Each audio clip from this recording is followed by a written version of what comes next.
Good morning. Our time together this week will be spent primarily in the 7th and 8th chapters of the book of Joshua. Chapter 8 opens with a few words of encouragement, which by this point had become quite familiar in Joshua's life. In verse 1 of chapter 8, "And the Lord said unto Joshua, Fear not, neither be thou dismayed." Again, this wasn't the first time he heard this, but I can guarantee that there had never been a point in his brief history of leadership when he had ever needed to hear them more. His strategic plan for settling Canaan had just suffered a major setback. His blueprint of military achievement had just come completely unraveled.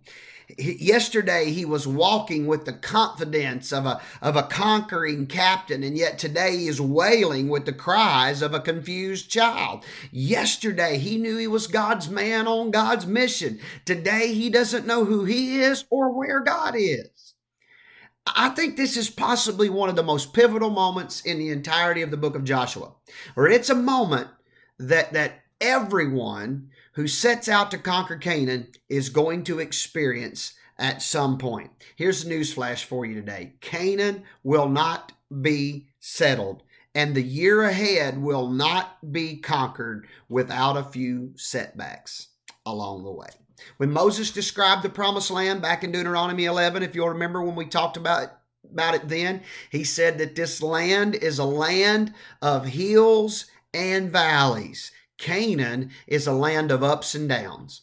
It's a land of highs and lows. It's a land of hills and valleys. So from the very beginning, as his people set forth to conquer Canaan, and as we step out into this new year, God is showing us how to handle those hindrances when they arise. Go back to verse 1. "And the Lord said to Joshua, Fear not, neither be thou dismayed. Take all the people of war with thee, and arise and go up to Ai. See, I have given into thy hand the king of Ai and his people and his city and his land." Just because you lost the battle doesn't mean the war is over.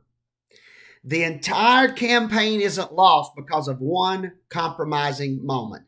Get up, pull yourself back together, and go on with God's plan. There will be success despite the setbacks.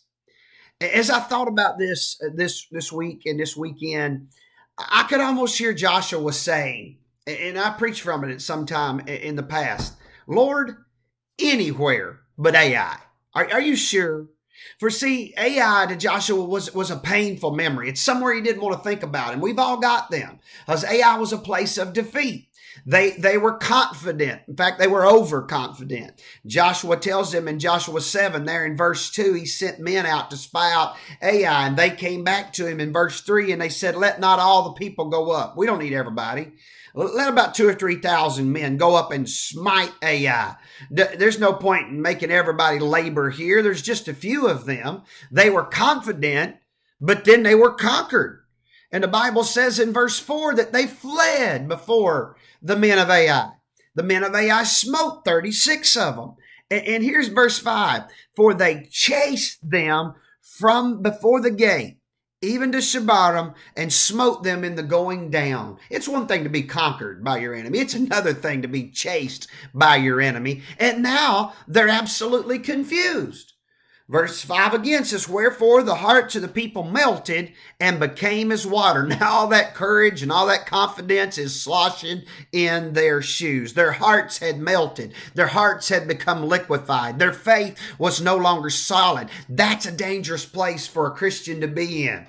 Because when your faith is not solid, when there's no form to it, when your courage is liquefied, your heart is a liquid. You know, a liquid takes the form of whatever container that it's in. It's in that moment that we can become conformed or molded by the circumstance and by the world. We've got to get back to a faith on a sure foundation.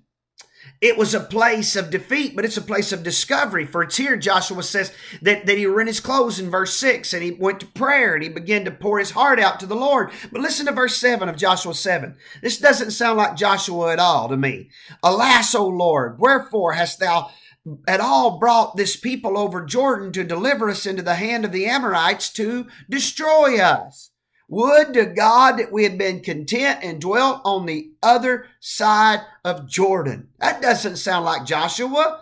It does bring courage to me that there are times when even the leader is confused. And my advice is, don't judge a man by what he says when he's down. But watch verse 10. I love how the Lord gets Joshua by the collar. And he said, the Lord said unto Joshua, get thee up. Wherefore liest thou upon thy face? Israel has sinned, and they've transgressed in what they've done. There's a curse thing among the camp. The problem, Joshua, is not the enemy without. It's rather with the sin within. So this place of defeat became a place of discovery, and then it becomes a place of decision. They made the decision to dig out the sin and to deal with the traitor within, and we must do the same when God brings it to light in our lives. Now we come back to the present, back to chapter 8. Ai was a painful memory, but it was going to be different this time, because this time they were going in with a promise of victory.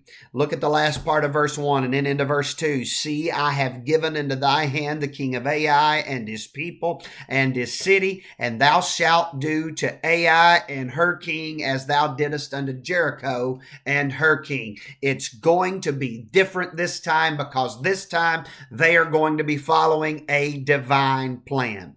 Read verses, the last of 2 and through verse 7, and you'll see God has a detailed plan for ambushing their enemy. And can I remind you today that God has a plan for attacking your Ai. It's going to be different this time. We're going to face the same problems this year, but it can be different because we are following a divine plan. And if we follow that divine plan, then we can be filled with a delivering power. God had a plan that their enemy did not understand. In fact, verse 15 said the enemy thought they were going, this is just like it did last time. And they weren't worried about it either, but it was very different because this time they had embraced God's plan, and therefore they experienced God's power, and then they enjoyed God's performance. If we defeat our Ai, and we will, it will not be because we were stronger than our temptations or our addictions.